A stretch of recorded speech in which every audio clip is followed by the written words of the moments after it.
All right, so we're going to do this. Ask us anything. See, there's still two of us, so it still can be ask us anything. If it was down to one, it would be ask me anything or ask him anything.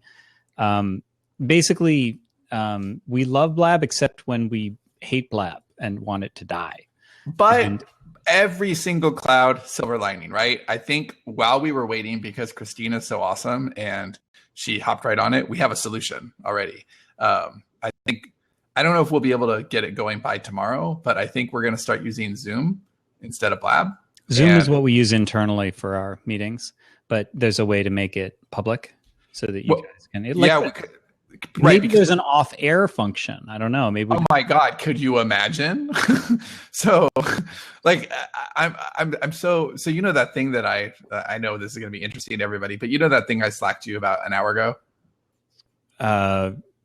Story, what I'm doing tomorrow, early in the morning. Yes. Okay, so like I wanted to tell you and Dave before the show, and I knew I couldn't because,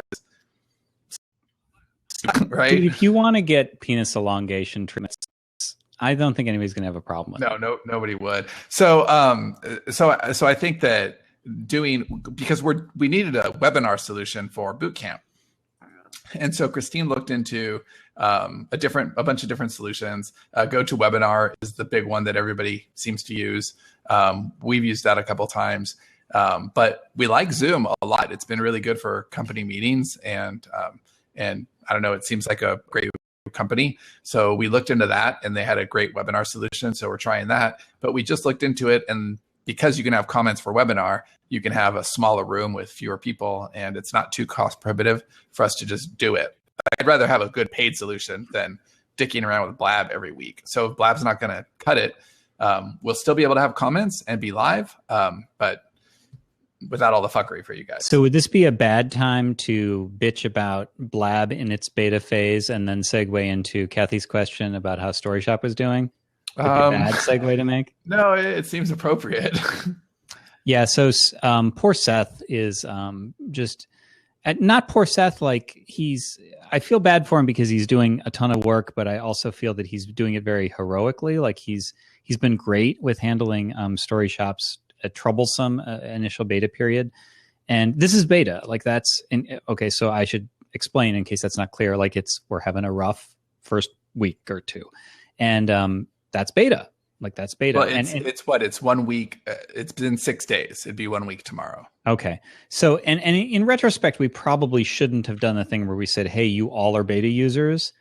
Although that did expose a capacity problem, so that's good. We probably should have invited beta users so that people who aren't used to the idea of beta wouldn't be disappointed, because it's supposed to be rough at the beginning. Right. That's why you have beta. No one's clock is ticking on their like 3 months or a year or, whenever it actually starts. Time is not running out. Beta, the StoryShop is not live yet. This is beta.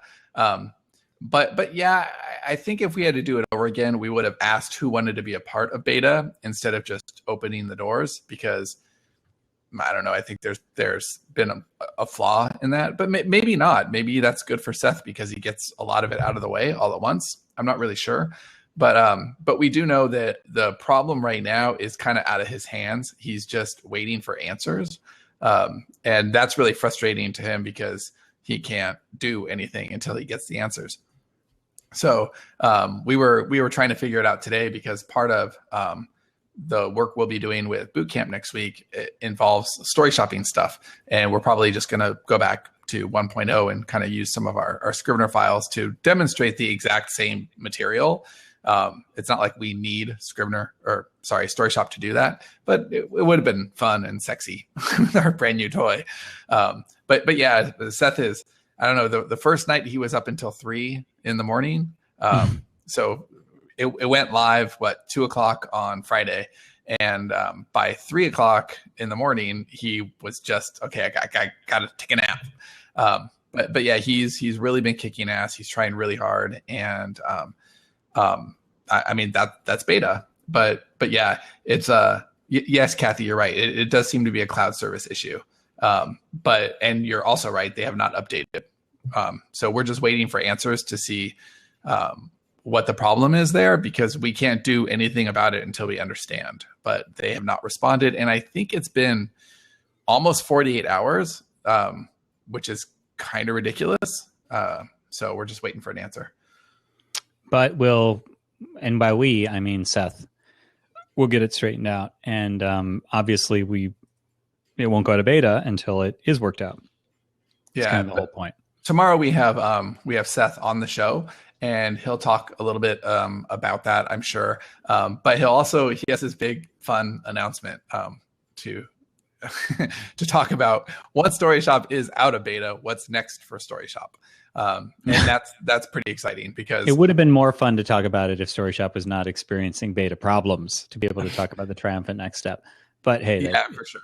But this is something that we've been looking forward to internally for a long time. It will definitely improve our day to day. And I actually listened to this SPP episode where we talked about this for the first time, hinted at it this morning while on a walk, and we said that if half the people are interested in Story Shop Planner, and maybe 2/3 of the audience would be interested in the magic button one we talked about a while ago. I think 95% of our audience will be interested in this particular piece of Story Shop. So I'm excited to finally talk about it with Seth, because we've been talking about it for including months. me. It's kind of killing me. Yeah. It'll be fun to have that conversation out loud and kind of get, see the response from you guys. So anyone have questions? I have 2, but that's it. We actually got like 300 questions in this week, but they're all boot camp related questions. By the way, I think it's highly, highly unlikely that anybody who's listening to the Ask Us Anything live would not already be signed up for boot camp, but just in the service thoroughness. Yeah. sterlingandstone.net/bootcamp. Make sure you're signed up. That's next week. Next week for the live viewers. So June 13th, 2016. Yeah, and Christine just offered to go through, because there's a lot of questions on the Ask Us Anything, and she just offered, and they're all sorted. Like, this is good for day 1 content, this is good for day 2 content, which is really awesome. It means we'll efficiently be able to help with a lot of that stuff. But Christine just offered to go through and pull questions that aren't really necessarily bootcamp specific or appropriate. And who's happy that we have Christine on the team? Anybody? Yeah, and Christine just commented, they're sorted because, in all caps, Robin is amazing, which is a wholly accurate statement. Yeah, we're cranking on our compiles right now, and we've done more on in our compile department in the last 2 weeks, I think. She did all of Fat Vampires today, because we're putting those back in, and she's going to do all of the Unicorn Westerns tomorrow. Now, these are the sorts of things where we'd actually made agreements. We'll get to 1 a week. And wouldn't that be nice? Like, we were excited. Like, we'll get through 1 compile a week on our back catalog. And so in 2 days, this will be, 14. Yeah. So, and this is, I mean, seriously, no exaggeration. We've done more in the last 10 days than we did in the almost 2 years before that. Like, it's kind of ridiculous. In terms of production. So, and it's really great going forward, because now we actually aren't just getting this old stuff done, but we're going to have a system, So, yeah. Jamie says, what does it say about me that I don't have questions about boot camp? I guess I'll just follow you anywhere without question. and one of the emojis is a gun. So that's good. By the way, this is relevant to nothing, but since we're light on questions, I'll mention it. One of the things that we're doing with our new round of compiles is everything is getting a little, we're calling them flourishes. So little chapter graphics.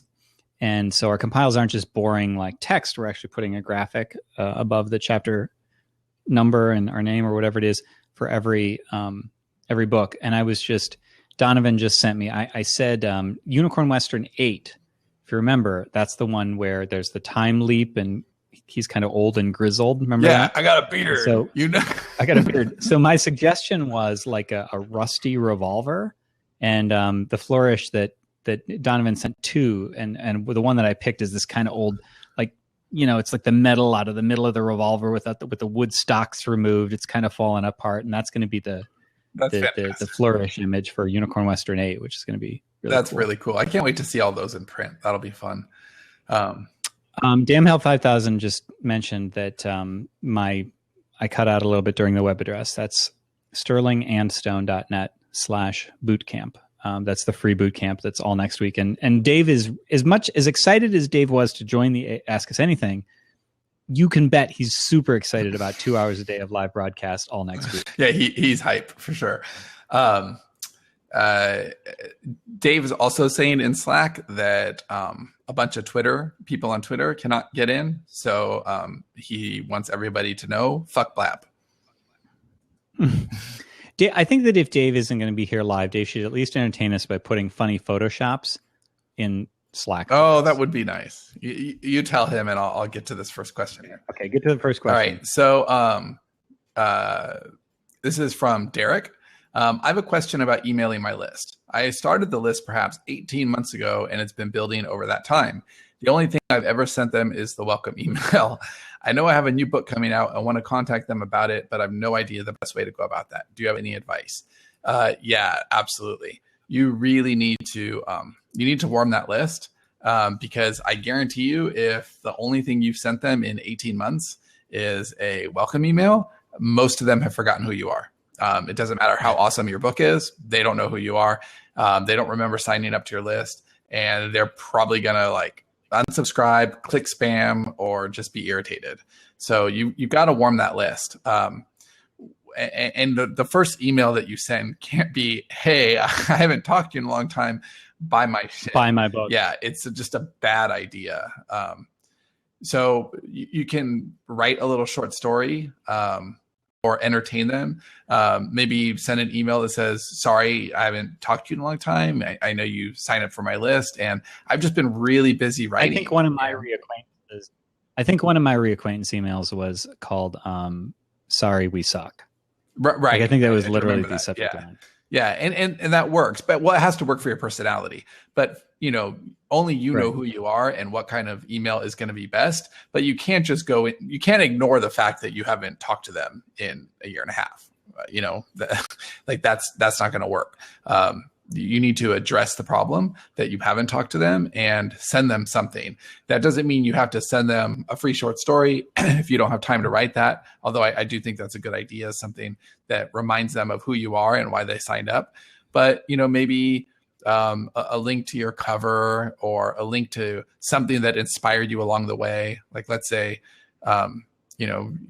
you're writing fantasy and, here's 3 books I've read in the last 18 months that, kind of influenced what I wrote. Something like that. Just touch base. All right.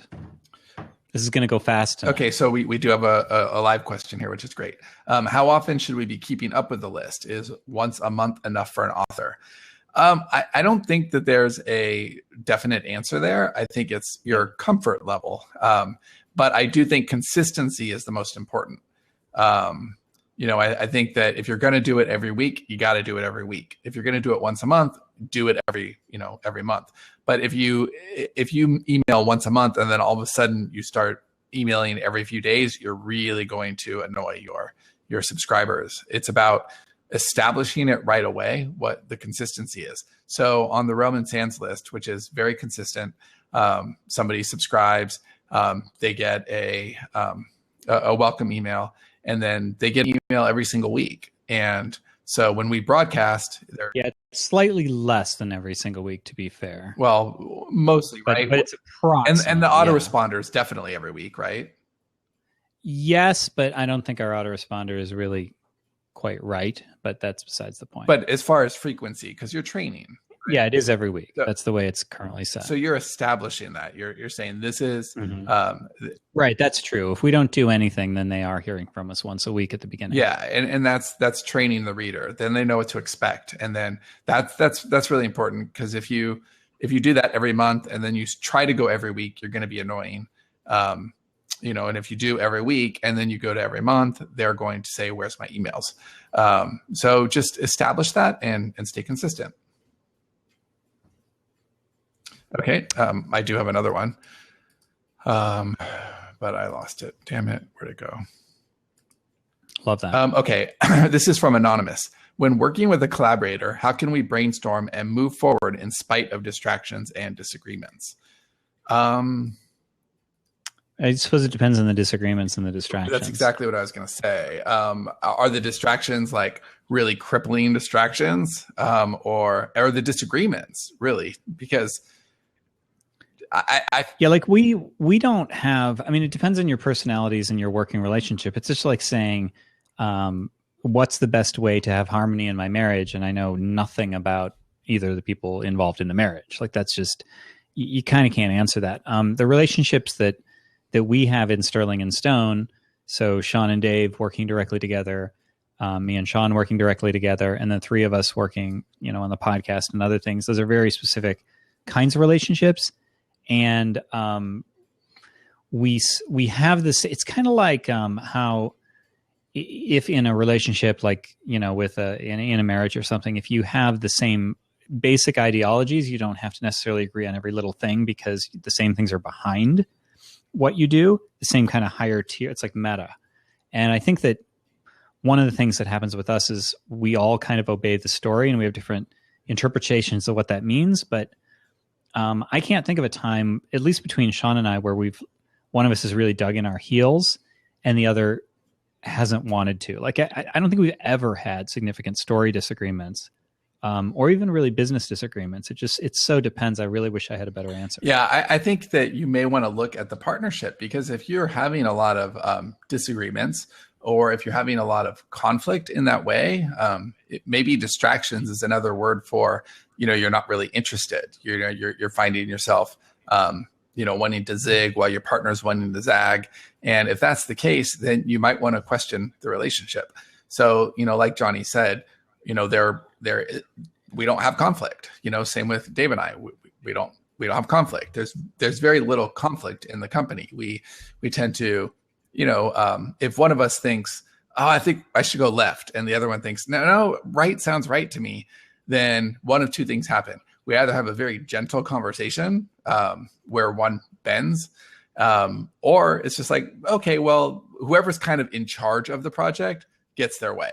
So if something's being outlined, for example, between me and Johnny, then fine, outline it, whatever. And if you're actually in the story and there's a question as to which way to go, I'll leave it up to Johnny. So last week, here's an example. In Extinction, we had something, and Clara, who's one of the characters, there was something that there was a point in the story where she could have started behaving differently because something would have changed. That's so vague. I don't even know what you're talking about. It's turning the other children on, basically. And that's not what it sounds like. Not at all. It's like a light. And sorry, Dave is doing as I requested. I saw that. So Johnny kind of wanted to go one way with it, and I said, well, that sounds like my inclination is to just kind of follow the story where we've already done, rather than. I don't remember this disagreement, by the way. I remember there being no disagreement, but it's not even a disagreement. That's the point. It's like a question, like, should I do this? And I said, you're in the draft. I totally trust whatever you do. If there's something I need to go back and see, just leave me a comment, and I'll take care of that. But if you're constantly having disagreements, and if there's a lot of friction there, I don't know, just maybe check it. I know that, if you're listening to this and you don't know yet, Garrett Robinson is no longer part of Legendary. And a lot of that is because we had a lot of conflict. We saw stories differently, and we saw business things a little differently. And so, it doesn't make sense to keep, beating something that isn't working. It makes sense to be gentlemen and walk away and stay friends. So your collaborator might not be the right collaborator, possibly. So Jim, by the way, I don't know how to get these questions to show up in the sidebar because it's broken. Is that what it is? Because I thought that there was a tab. No, they're supposed to. It's just broken. Okay, so basically, Sayonara Lab as soon as we figure out how to start using Zoom for it, which I imagine Christine's going to be all over, which is great. We love Christine. Okay, so Jim Wilburn says in SA 168, so that would be the Smarter Artist podcast, you guys talked about why and why not to write short stories. It was mentioned that short stories could be used as lead gen as well as incentives to gain list subscribers. For a beginning author, is it smarter to release a few in-world short stories to Amazon for a better audience for book one, or to save those stories as a list bribe and release book one cold? Would doing both dilute the effects of either significantly? I mean, I think that I could sort of see both ways, but you're probably short stories as a sale, as something that is going to be out there working as an asset right away, are kind of tough. Even short story collections are tough, especially if people don't know who you are. If people don't know who you are, right?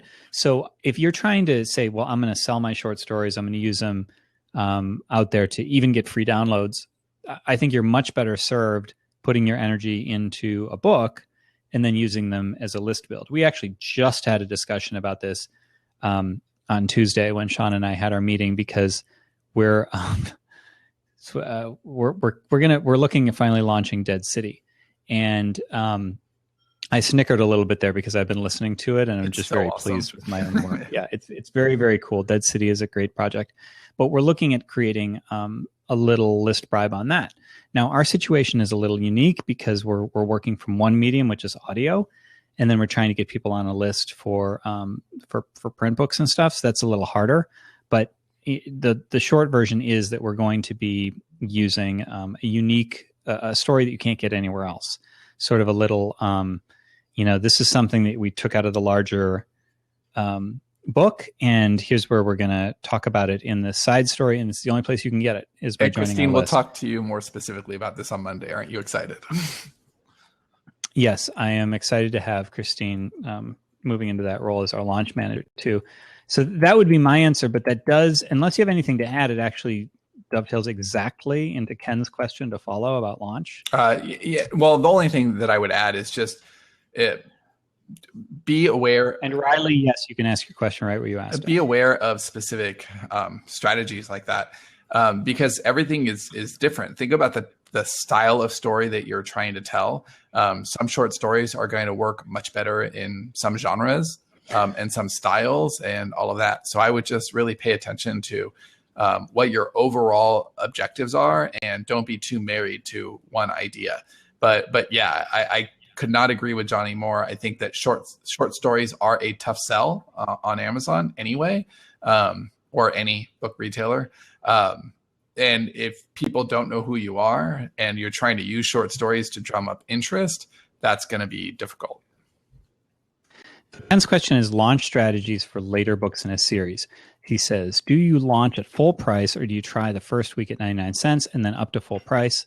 I fucking blab in the middle of a question. I can't finish the question because somebody made a new comment and it jumps away from the thing I was reading. It's the worst. Love it. Yeah, it really is. I normally launch at full price, which has worked pretty well, but am considering launching at a lower price for a week. So actually this is interesting because this is one of those things that people say, and it's not our experience.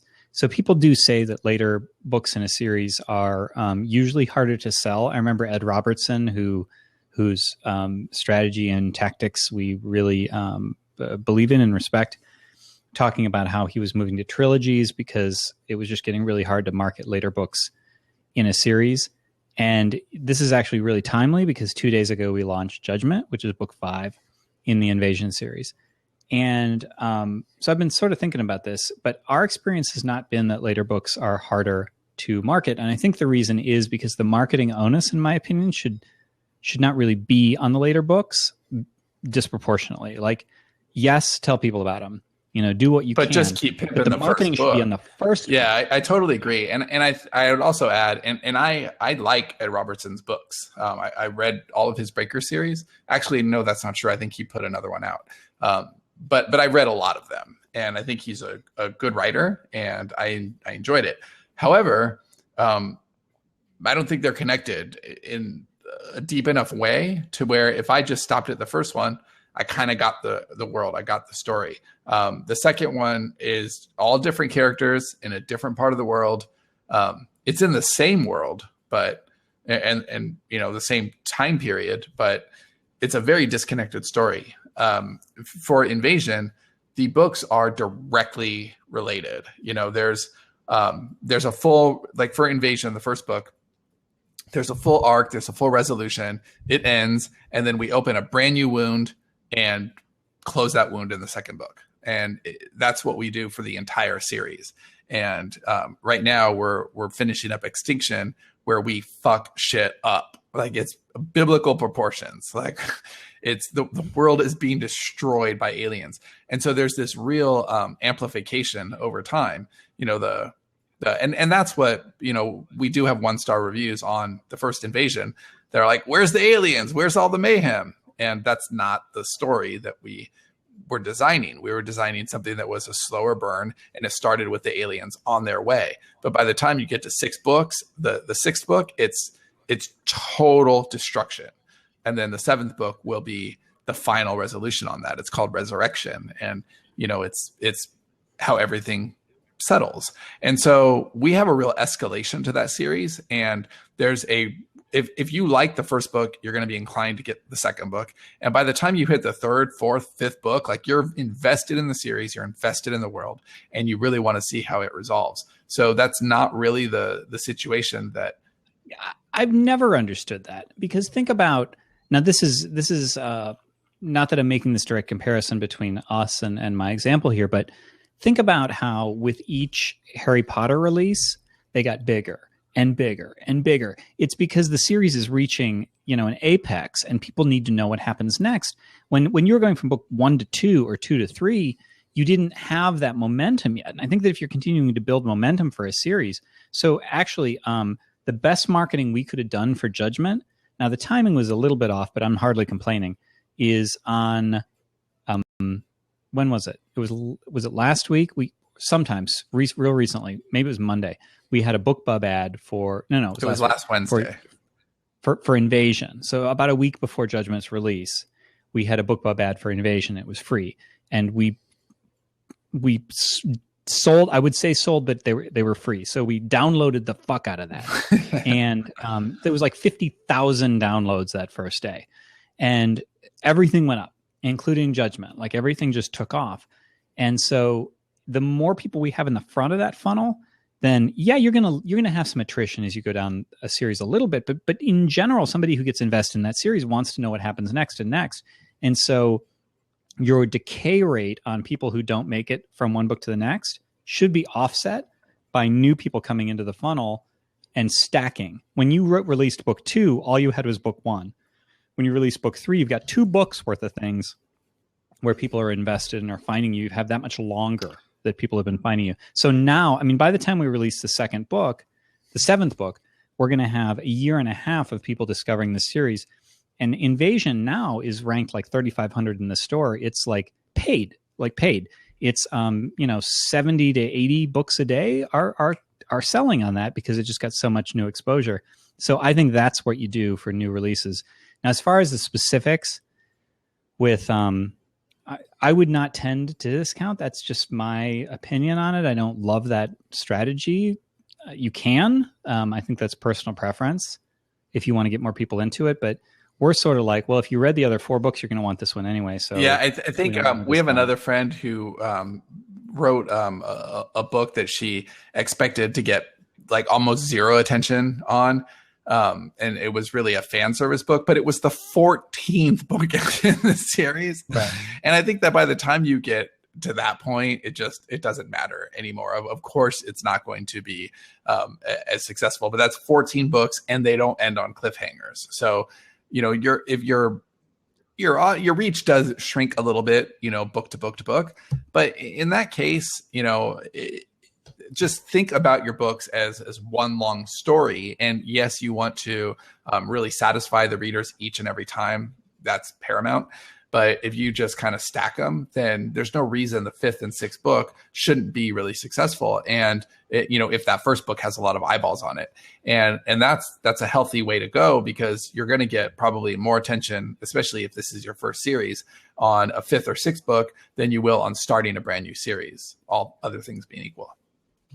Dave just shared a tweet from Rachel Duncan who says, I get a little scared what Johnny and Sean will do without someone there to rein in their dangerously unbridled enthusiasm. Right. Well, fortunately, Blab has dampened our enthusiasm. Right. We're not enthusiastic. So it's good. Okay. So Riley's had a question in here for a while, but I need to find it because Blab sucks. Any marketing tip? This is Riley's question. Any marketing tips for Amazon? Is first free in series constant releases still a good bet? Yes. You know why? Because they're strategic. They're not really tactical. I mean, yes, technically a first book free is tactical. Yeah, I wouldn't say that's specific to Amazon at all. The best strategy on Amazon is exclusivity. I mean, really, if that's the first tactic. That's right. That's right. Absolutely true.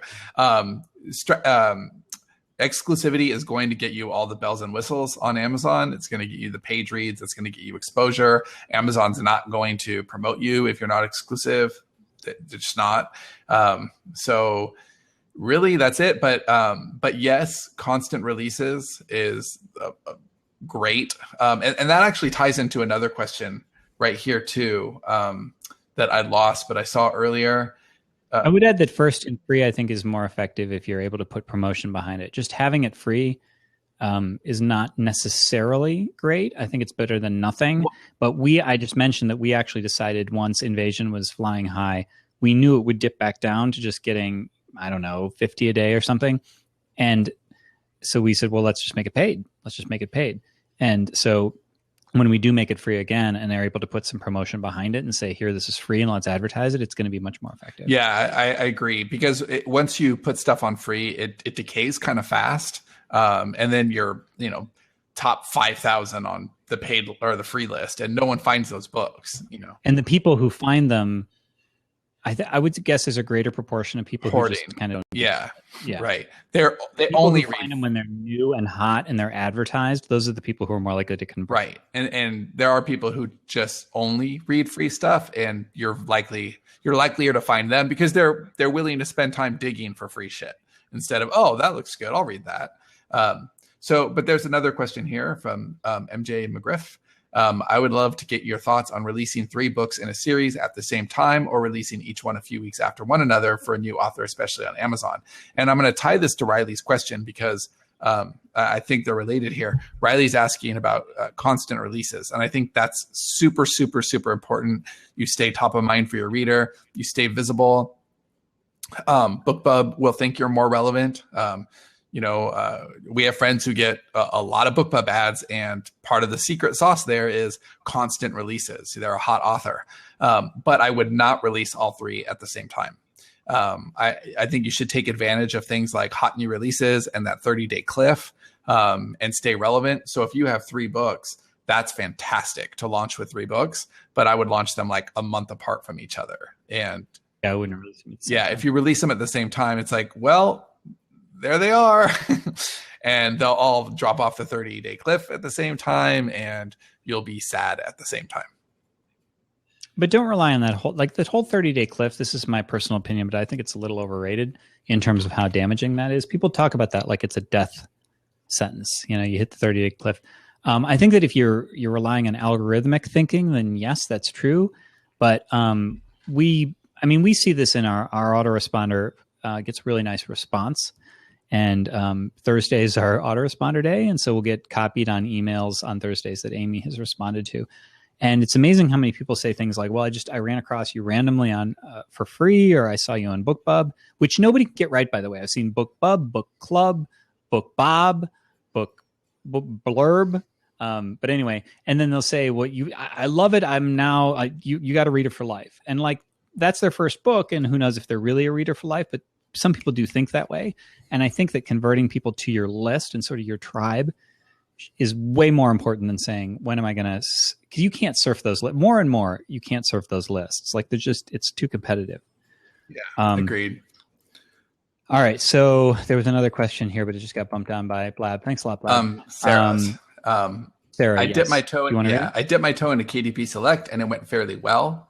I only used the first book in a trilogy that was only 99 cents. It's not big bucks, but I'm earning several hundred a month from page reads. Now I'm wondering if I would be better served getting out of Select and trying to make the book perma-free instead. I'd lose that income stream, but I'm wondering if I can make it up in sales of the other two books in the series. Thoughts? First of all, a few hundred a month in page What reads. time of day is it? Depending on my Right. Good job on getting, like that strategy is working. Now you just kind of want to scale it. And yeah, this is a hard question because like we just said, I mean, it's funny how all these questions seem to be related tonight. Like it's one long conversation. We were just talking about this. Yeah, you can make it perma-free, but without any promotion on your perma-free title, it's going to disappear and you're not really going to be able to leverage that into sales. So yes, perma-free can work, but I almost like the idea of price pulsing better. So you make it, make it full price right now, while it still has a little bit of rank, make it free for a while, run a promotion. If you could do, other books in the series, I don't know how I feel about this. So in fact, I was thinking about it yesterday, but forgot to talk to Johnny about it. We have all these books in the series. I wonder, how effective it would be to have Contact, run a, Contact is the second book in the series, maybe run a promotion on Contact instead of Invasion. We've done that. And, do you remember? Yeah, but I don't remember how well it did versus it was diminished returns, right? It was diminished returns for sure. It wasn't nearly as good because it comes with an expectation that people need to go buy the first, and that lowers. It's not really a free book anymore, right? And so I think I think if you had I think it could work this way. If you had a perma free book one, and then you did a 99 cent or even a free book bub, and again I'm saying book bub, but anything on the second book, as long as there's zero barrier to entry although I think there's still friction there because they still have to go get it. So I think you're going to get less results. Yeah, anything that's a speed bump is going to stifle your results a little bit. But if you had a series where they don't happen in sequential order, so for example, Bella Andre's series, with all the people kissing in front of docs and shit, right? That series, the Sullivan Family. That's the name of the series. That's what it is. The Sullivan Family. There's 98,000 books in that series, but they don't take place in any particular order. I mean, they kind of do. You could read them in the order that events happen, but you don't have to. You could read the 14th book first and it's totally fine. And in a situation like that, that's a really powerful series where you could get a lot of leverage out of the marketing because you could run book bubs on anyone at any time and it pours people into the funnel. All right. So I really like Jim Wilburn's question here, and I'm kind of giddy to answer it. So we'll see. He says SPP begins with the idea that, and this is Audra's intro, which I used to read live, but now Audra reads for us. Begins with the idea that you guys, quote, shove aside boundaries, freely experiment, and occasionally screw up. How much do you take this to heart as a personal and company goal set? That is as true could be. The boundaries thing is a little self-congratulatory to say we're always shoving aside boundaries, but I do think we do that. But we experiment first, and we know we're going to screw up a lot. Like we just know that we are. Like we know we're going to try things. And it's going to be stupid, and they're not going to work out. No, I think that, and I think you can play it safe. I think there's playing it not safe when it's reckless, and that's I'm going to quit my job right now and bank everything. Like that's really not playing it safe. But I think there's also sort of an attenuated version of safe where it's like your assets are diversified enough or your actions are diversified enough that you can take a big gamble in one area knowing that it's not going to crush you. And I think that we do a lot of that because we know that we have fiction sales that are going to hit a certain level. We know that we're going to have, some nonfiction things that are coming up or whatever. And so we can experiment in one area, and we do that really liberally. Yeah, and I don't think we're ever afraid to parlay, right? So, for example, we do have the boot camp coming up, and we're going to once the boot camp is over, and we have the actual offer that we make during boot camp. If that's successful, or when that is successful, we'll be able to take that pile of money and dump it into Story Shop. And that's not safe, right? But it is the way we play stuff. It is us pushing the boundaries. It's us wanting to do that. And part of your question, Jim, too, was also about personally. And yes, I mean, my business is my personal too. I don't feel like I go to a job where I punch a clock. Like, I love what I do. And so I treat it as part of my life. And no, I live my life the same way I live my business, which is why I've moved so many times, which is why I've, changed positions so many times. I think that it's the only way I would want to live. It's not just because I would get bored otherwise. It's because I feel like I only get one shot, right? You only live once. And I want to do things that keep me engaged and excited and keep the people around me engaged and excited. And that's true for my family, and it's true for my partners. But I think it's important, the last bit about occasionally screwing up. I think it's important that you are willing to screw up and make mistakes. If you expect to be perfect, then you're never going to, it's that whole, we've said it so many times, perfect is the enemy of done, is Sean's expression. But in general, like we're not afraid of screwing up. We know that there are some things that are going to go terrible. Yeah, I would like to clarify one thing there too. I think there's this whole culture of, it's like, I don't know, mistake porn. And you see it in Silicon Valley.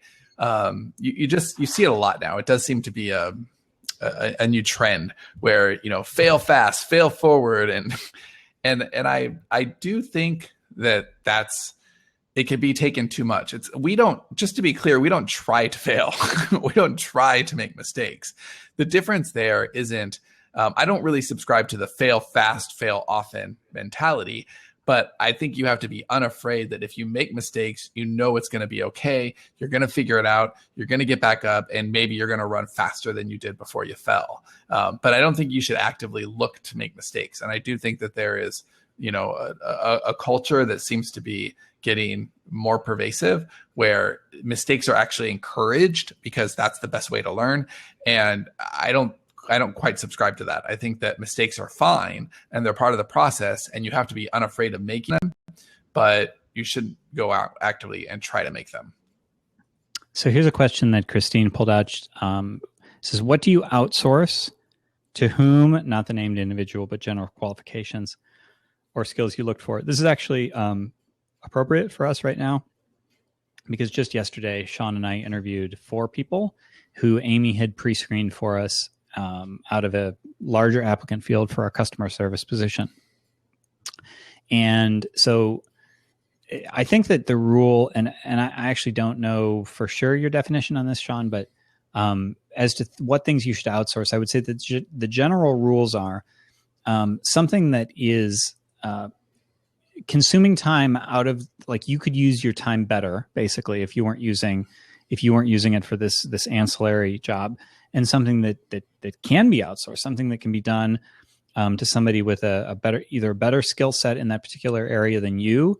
So I wouldn't consider Seth an outsourced partner, but by a strict definition, we aren't doing the programming for Story Shop. He's much better at that, meaning that we can't do it at all. So that's one example. And Sean and I aren't necessarily great customer service people. There are people who do it better, like whoever we're going to hire. But also us doing the things that aren't in our core skill set, which is creating new stories and strategizing. Like, those are the things that we should be doing. Anything that robs us of that time that we can hand off to somebody who would do it better, those are the activities that you should look to outsource. So for us, it's been things like high-end stuff, like software development is a real high-end example, but also it's been things like admin help. Maya has been migrating podcasts like mad recently. And if we were doing that, like, holy shit, would that be a stupid use of our time when we should be writing new stories? Robin my wife is doing compiles and stuff. Like, another thing, we shouldn't be doing that. So those are the sorts of things we've chosen to outsource. And our answer as to who is a little unique, and it won't apply to most people, but we have looked within the community. We've learned that that's a good first stop, because these are people who know us and know our business. Beyond that, I honestly, not too experienced. Yeah, I think that you have to ask yourself who you are and who you want to be. and anything that's impeding that trajectory should be outsourced. So, like really the second you can afford to, if not slightly sooner. I think that, if I'm going to go with WordPress because I see a ton of authors, like pretty much all through history, have done this. You make all of the website tweaks yourself. And you shouldn't. That kind of work can be done relatively inexpensively. And I know it's scary to spend money that you don't have or anything like that. But, you're not a WordPress designer probably. And you're not a web person. And if you're spending hours and hours tweaking your website when you are also saying, I wish I had more time to write, then it seems like those are at cross purposes. And so what you actually want to do is think, if you're making the point, I don't have time to write, then you need to make more time to write. And the easiest way to do that is to trim the fat on stuff that you shouldn't be doing. Accounting, really, you're not going to make as solid decisions as an accountant. So that's something to outsource. Web work for sure. We always talk about editing and covers. Those are, definites. But really anything that keeps you from doing your best job. You're going to need to answer Matt's question, I think, because I have absolutely... I don't really know how to answer. I love what you guys did with Invasion. Very smart. Do you have a plan for Dave Inkwell's Invasion, right to market series? Will the same strategies be used? Yeah, I would love to. Karma Police was supposed to be our Invasion series, but Dave doesn't play by the rules. It was supposed to be written to market. They were supposed to be a certain He's such a rebel. Length. That's what makes him so attractive. They were supposed to be, have a certain release schedule and production schedule, and pretty much they have failed on all of those initiatives. They have succeeded on being a really great world and a really great story, and I think that the story world has a lot of legs. But yeah, it didn't turn out to be our Invasion series at all. We do have one coming by our Invasion series. He's talking about a written to market, highly commercial series, right? The Engineer, right? And Karma is too short for that. It's too high concept for that. It doesn't have the right release schedule for that. So it has some flaws in being written to market. But we do have a project coming up that will piggyback off of what we're doing for Bootcamp. And it will be written to market, and we will try very, very hard. Dave knows how important it is to both the Inkwell and the company to kind of follow that trajectory, and we'll see where that goes. But no, we don't specifically know. We just have some very general ideas at this point. From Jim, on a super awesome emergency SPP, you talked about an applied intelligence epic machine and how it can help writers write to an audience better. Have you considered how this epic machine can be reversed so that it can be used as a discoverability engine? That's actually the first thing that Sean thought when he first heard about this. I don't know how much we want to go into on that, but that would be the sort of application for it for sure. Yeah, it is our discoverability engine. And I think that we need to, at some point, write discoverability engine into the Dream Engine just for shits and grins, Johnny. That could be the one of the ones we haven't handled yet, like South American engine could be called the discoverability. Yeah, engine. It'll be awesome. Much like the Death Engine or the But yeah, I think that that could be really cool. That is kind of the point of it. But the development costs on getting our magic applied button is just like absurdly high.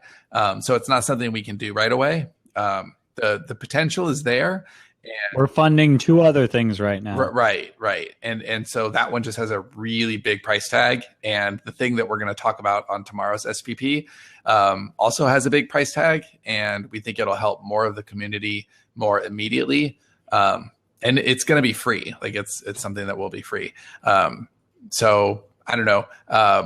I don't know what the timeline is on the discoverability thing, but it's something that we absolutely want to do, and we'll do it as soon as we possibly can afford to develop it. And Jim also comments that the amount of things you guys take on breaks my brain. I think that it's like a Fitbit support group because I was going to say we're all, but Dave is never adding new things to the pod in terms of let's do this too. Never. It's dragged. Not even once. But there is a lot of like building enthusiasm. No, Dave got us on a call earlier in the week, and he pitched something, and we kind of sort of shot him down. Because that's true. He does add. That's true. I don't mean to. Mm-hmm. Yeah, he pitched something, and we're like, but dude, like, because it was something that would specifically require. It wasn't as time. aligned. Although to be fair, Sean and I are like pew pew pew as well. Yeah, well, but I don't even care about the alignment. I care that it was specifically in his court, and the last thing he suggested that would be in his court was 8 questions. Which I think. Do you guys remember when I almost backed away because you were going to do a podcast? Right. Yeah. Awesome. So that's. I love the idea, and I love that he was bringing ideas to the company. But I would be, I want CI to have more content first.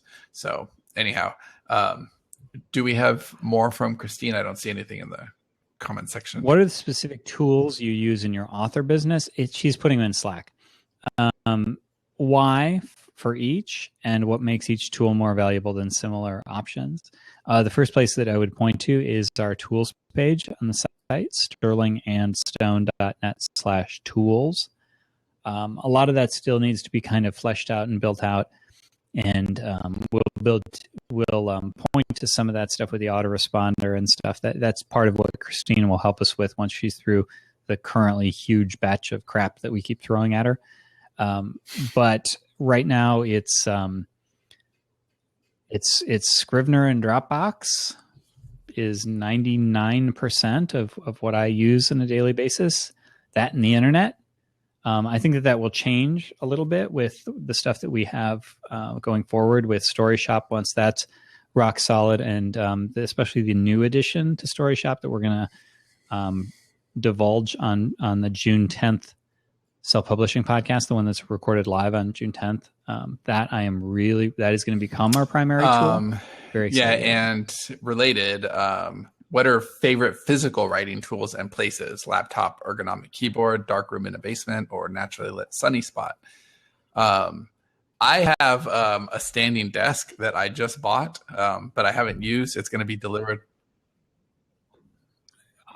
I don't understand why you bought it. Oh, you didn't have it delivered yet. Okay, well, I was very confused why you bought it before. They're going to deliver it to, once I have the keys to the new house, then they'll deliver it there. Sean got the same standing desk that I got that does this. Yeah, I'm pretty excited about it. I think that will be my new favorite physical tool. But other than that, I'm really I'm really pliable. Right now, this will change, in another 10 days also, but right now, my bedroom is my office. So that kind of sucks. So, when I first wake up in the morning, I always go work in the front room because I don't think it's fair to be working while Sydney's trying to sleep. So I'll be excited. And that's a really ideal work environment on his couch in his front room. Right. So ideal working environment. I will be very excited to have an office where I can close the door and just have an ideal space. I guess I haven't had an ideal space since I lived in Ohio. So it's been 3 years since I've been able to really feel settled. Are you trying to stifle a yawn? In my office. Yeah. I work sitting down in the morning when I'm writing. Yes. I've been very tired since I moved here. You know how I asked you once, I said, do we have a delay? I was in the middle of something. A motherfucker cut me off. What's up with that? Yeah, I think there might be a delay. Yeah, we have a weird blab delay. Here's a request. I think it's a significant delay. Okay, well, let me just get to the question then. All right, shit. What do we do about this? This is terrible. Stupid blab. All right. Well, I'm gonna take this for a second. Here's a request and question combo. Can we look forward to a business finance for authors course or book coming down the Smarter Artist pipe? Authors need help considering all the nuts and bolts. Yes, that book is actually in production right now. Early stages, but yes, I think the draft is 25% complete. But that doesn't mean anything because it can't be written that quickly. But it is being assembled. It will be out before the end of the year. Has anyone joined? Are we live again, you and me? I think so. Has anyone joined Dave's Fitbit group? I'm going to ask my wife if I can steal hers now that I have a big motivation to use it. I will be soon because my stupid jawbone is breaking. And I got it for Christmas. I think he has to add you manually. To the group, which I don't entirely understand, and I don't know how the group works because we used to have a Smarter Artist Summit group going regularly. It goes every week for a while and then just kind of stopped, which, I mean, I'm not bitching because it's not like I'm going to do it, right? But that said, it did kind of stop, and I just wondered, like, have you guys moved to the group? And I just don't know about this. I don't know how that works. My dream is to get this is Carl. My dream is to get a ridiculously big office with giant wall whiteboards and corkboards for planning with a giant bookshelf maze off to the side. Yeah, my favorite office I've ever seen. I was writing copy for this one guy, and yeah. So he invited me over to his house, and he's like, "Oh, well, let's go to my office." And so we walked downstairs, and his son was playing video games on like a movie theater size screen, and it took up the whole basement. And I'm like, "Where's the office?" And he took out his keys and he pointed it at a bookshelf, and the fucking bookshelf moved just like Scooby-Doo. And we went in, and he had this whole giant office with like banks of computer monitors and I think maybe 4 different desks, tons of bookshelves. It was amazing. And I've had desk envy ever since that day.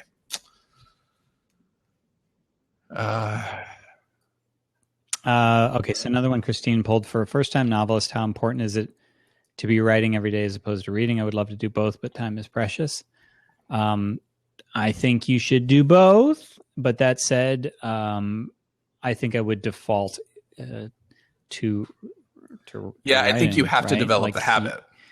I think you can always find time to read, but if you've been a lifelong reader, you're always going to be able to go back and be a reader. But if you're you need to develop that habit because it's hard to do. And if you don't, okay, we got to go. Johnny's done 8 yawns in 5 minutes.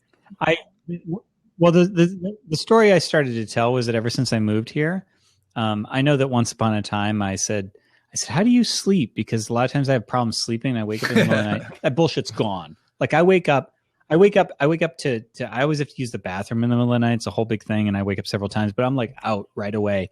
It's something about these hills, and my house now has, well, it's fucking motherfucker, you just asshole. yawned. I wasn't yawning before you started being yawning like my yawner over there. My house now has stairs, and I didn't have stairs on the main levels of my house before. I had a basement, which I didn't go down there very often.